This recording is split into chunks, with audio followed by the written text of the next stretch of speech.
So bringing into context the foundations which Jesus bring as regards praying. Matthew 6:9, it starts by saying, Our Father who is in heaven, or as some translations will say, beloved Father in heaven. I know, like I said in some of the episodes prior to this is more of, let's say, this prayer. It's called, some Bible translations will put model prayer. Let's say more like a framework. Let's say more like a foundation. Like let's say more like a pattern which is given to us as disciples, and not really exact words which he expects us to say in every time we come in prayer, but more like a reality is bringing to us, which he wants us to have in our hearts. That okay, every time we, as disciples, as children of God, this should be the reality in our hearts when we approach God and when we come into prayer. So he says, Our Father who is in heaven. So Jesus introduces we as disciples to the truth of our relationship with this being in heaven, and he says, He is our Father. That means that we are children. That means we are sons of God.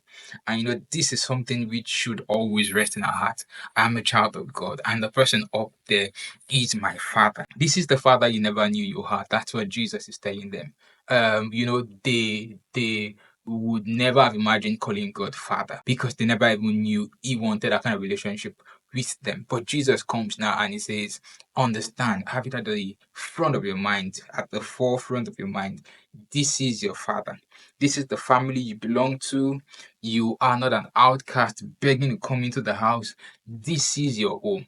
That's what Jesus emphasizes first, and he wants us to have on our hearts, registered in our hearts, when we approach God, when we approach God in prayer, when we stand in prayer. You understand? You should have it firmly rested in your heart that you're talking to somebody who is your Father, and he is in heaven. You are a child, and he says, Our Father, not just my Father, but our Father, bringing us into union with this person called God, our Father in heaven.